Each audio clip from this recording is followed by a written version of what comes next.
السلام عليكم ورحمة الله وبركاته. ازيكم حبايب قلب؟ عاملين ايه؟ يا رب تكونوا بخير وفي احسن حال. جايلكم فيديو جديد النهارده، يا رب الفيديو ينال اعجابكم. بالله عليكم حبايب قلبي اللي ما اشتركش في القناة يشترك ويفعل زر الجرس على الكل عشان يوصلكم كل جديد من قناتي قناة ام ليلى. قبل ما ندخل في محتوى الفيديو بتاعنا يا ريت نسمي بالله ونصلي على الرسول. بسم الله الرحمن الرحيم. اللهم صل وسلم وبارك على محمد وعلى اله واصحابه اجمعين، حبيبنا ونبينا وشفيعنا يوم الدين محمد صلى الله عليه وسلم. ربنا يبارك يا رب ليا ولكم امه محمد اجمعين، ويرزقني ويرزقكم جميعا الخير ان شاء الله. النهارده حبايب قلبي انا رحت امبارح المزرعه، في مزرعه هنا لفراخ التسمين، بتربي الفراخ البيضاء بسم الله ما شاء الله، بتشيل احجام 10 على 10. انا جايبه الخمس فرخات دول امبارح، اللهم صل على محمد، 12 كيلو و600 او 12 كيلو و400، خمس فرخات. ربنا يبارك يا رب على عمر ال 40 يوم او اقل من 40 يوم، ما اعرفش بيطلع على قد ايه. بس انا متعوده لما يجي المزرعه دي تطلع فراخه بتبقى حلوه جدا جدا، لا بيبقى فيه اسهالات ولا بيبقى فيه طشم ولا بيبقى فيه اي مشاكل خالص. فانا عشان ما احنا ما بنحبش الحاجه اللي تكون موجوده في الفريزر، فمجرد ما بتاع المزرعه دي بتطلع بروح اجيب منها. انا بجيب عشان خاطر ليلى ومحمد، لان احنا بناكل فراخ بلدي، بناكل اي طيور عادي، مفيش مشكله خالص، سمان اي حاجه بناكل، بس هم مرتبطين بالفراخ البيضاء فقط لا غير. فانا ما برضاش اكتر، عشان برضو الاوزان التقيله ديت بخاف انها تتركن فتره طويله. انا ممكن دول يقعدوا عندي شهر بسم الله ما شاء الله، مفيش اي مشاكل خالص، لان زي ما قلت لكم الفرخ لا فيه طشمه ولا فيه اسهالات، ما قلقش منه خالص، ودخلتهم على طيوري برضو مفيش اي مشاكل. الميه بتاعتنا دي ميه رز وفيها شطه وفيها كركم، الميه نظيفه، طول ما بتاع المسقه مليانه والميه نظيفه بسيبها مش بدلقها خالص. ربنا يبارك يا رب. فانا هاكلهم علف خشن تركيز 21% زي ما باكل الطيور بتاعتي، ولو في بواقي رز في عيش في خضار بعودهم ياكلوا من ده، عشان اي زفاره في جسم الفراخ البيضاء يا جماعه، اللي جايب فراخ بيضاء من بره ما يجيبهاش مباشره ويذبحها، لان بتبقى واخده هرمونات كتير زياده عن اللزوم، وده بيتعب البني ادم من نفسه. بتاخد هرمونات وبتاخد حقن وبتاخد ادويه كتير كتير كتير ملهاش لازمه في المزارع بالذات. فانا بجيب الفراخ البيضاء من بره، ما بذبحهاش مباشره، ولا برضه ان انا اجيب واذبح زي الناس يقول لك لا، انا هجيبهم بدل ما ياكلوا ويشربوا اوفر علفهم واوفر مناحيتهم وممكن يحصل لهم اي مشكله، لا انا اذبح وارمي في الفريزر، لا انا ما عنديش الكلام ده خالص. انا جبتهم معاكم كم مره، بدل المره اتنين وتلاته، بسيبهم في وسط الطيور بتاعتي عادي تماما، وبشتغل معاهم وصفات وخلطات طبيعيه جدا جدا، وباكل اكل بيتي عشان اشيل اي زفاره في جسمهم واي ادويه متراكمه في اللحم بتاع الفراخ. لان انا عمري ما هاكل ولادي فراخ جايباها من بره مباشره، انا اكلهم كده على طول يحصل فيها اي مشكله. طب هتحط لهم ايه يا ام ليلى على العلف؟ هحط لهم اللي انا بحطه لاي طيور عندي موجوده عندي في البيت، انا بحط عليه. معايا هنا موجود الثلاث مكونات اللي انا ماشيه عليهم الفتره ديت: الكزبره والكمون والشطه الحاره. انا حاطه لهم شطه وكركم، والله العظيم والله العظيم وليكوا عليا يمين، والله العظيم انا مش بحب احلف كتير، ان اقوى مكونين يقتلوا اي بكتيريا او اي ميكروب في جسم الطيور عندك الشطه والكركم. حطهم في الميه للطيور بتاعتك، لو بتحط لهم في جيركن زي ده او في مسقه بلاستيكيه او اي حاجه تحط لهم، انما لو في سقايه بيرسف قرية الغطا، ما بينفعش في السقايه. انما اي ميكروب يواجه الطيور بتاعتك والله العظيم الشطه والكركم بيقضي على اي ميكروب. انا الفتره بتاعت العزا اللي كانت موجوده عندنا، فتره العزا بتاع عمي، كنت اهملت في طيوري، ففي البيت التاني لقيت الفراخ اللي هي المراقبان اللي سايبهم مع الديك الهند الاسود، لقيت منهم فرخه ماتت فجاه كده، فلقيتهم بتشموا طشمه وصوتهم غريب، جري على طول شطه وكركم. تاني يوم ما لقيتش اي مشاكل خالص عندهم الحمد لله.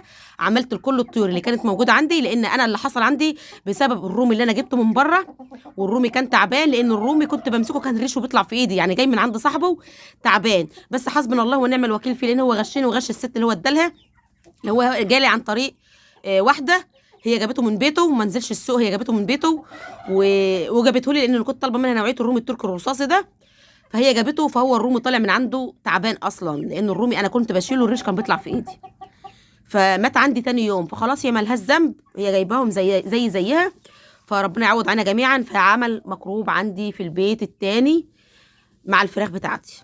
فهو اذا الفراخ مراقبان اللي كانت موجوده جنب الاوضه على طول اللي كان فيها الرومي، فلقيت فرخه منهم ماتت على طول بعد الرومي ده ما مات، فعرفت خلاص ان الميكروب هينتشر عندي في المكان، فجاري عملت شطه وكركم لجميع الطيور اللي موجوده عندي في البيت التاني. والله العظيم ما جبت بجنيه دواء، والله وحياه ولادي اللي بترجهم من الدنيا ما جبت بجنيه دواء لاي طيور عندي، وحطيت شطه وكركم مفعولهم سريع جدا جدا يا جماعه، والله العظيم. يعني اي مشكله عندكم وتواجهكم في الطيور حطوا شطه وكركم.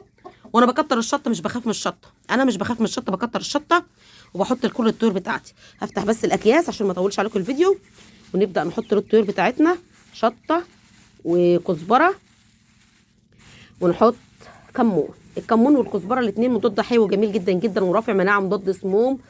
الكزبره يا حبايب قلبي فيها كل حاجه الطيور محتاجاها للجهاز التنفسي، للمناعه، مطهر للامعاء لو في اسهالات في اي مشاكل، بتفتح شهيه الطيور. عفوا الشطه زي ما انتم عارفين حضراتكم، بتهيألي الكمون خلص ولا ايه؟ الكمون شكله خلص، مش مشكله، معانا كزبره ومعانا شطه. فزي ما انتم شايفين حضراتكم الشطه قاتل للبكتيريا، بتقضي على الديدان، بتدي للطير الدفى اللي هو محتاجه. لو انت عندك الكهرباء ضعيفه او نسبه الحراره اللي انت عاملاها للطيور بتاعتك ضعيفه، مش على قد القدر اللي هم محتاجينه، بتحط شطه للطيور وتفرجي على الطيور بتاعتك وعلى الدفى اللي هم بيشوفوه. الفرخه بتاعتي على فكره بتحب الشطه جدا، شايفين؟ كل يلا، الفراخ عندي بتحب الشطه جدا جدا. فربنا يبارك يا رب. ادي معلقتين شطه اهوت على كيلو ونص علف، وهحط معلقتين كزبره اهو، بتدور على الشطه عشان تاكل الشطه. ربنا يبارك يا رب. معلقتين كزبره كبار ومعلقتين شطه كبار، وهنقلبهم كويس جدا جدا ونحطهم لهم. بسم الله ما شاء الله. بس المشكله ان الفراخ الهندي والبزراميط بيضربوا الفراخ البيضاء، لسه ما اتعودوش على بعض. فاحنا قلبنا العلف اهوت، الشطه مع الكزبره. انا كان عندي كمون والكمون خلص وانا ما اعرفش ان هو خلص، فما فيش اي مشكله خالص. ميه الرز بقى يا جماعه انا مش برميها خالص، انا بحطها للطيور بتاعتي كلها عامه، خصوصا الطيور اللي في البيت ده اللي هي الطيور الصغيره. بحط لهم ميه الرز، ده مطهر للامعاء جميل جدا جدا، بيحوش الاسهالات، بيرفع وزن الطيور عندك. بسم الله ما شاء الله، حاجه ما فيش فيها اي مشاكل خالص. انا هحاول اقسم العلف لان الفراخ مش هتدي فرصه للفراخ البيضاء انها تاكل. فانا هقسم العلف في العلفتين كده، طبقين. اوعوا كده، اوعوا بس يا جزم، هم قرايبكم برضه هيتجمعوا على العلفتين ومش هيديلهم فرصه ياكلوا. عدوا كده، عدوا هناك وانتوا يلا كلوا. بسم الله الرحمن الرحيم.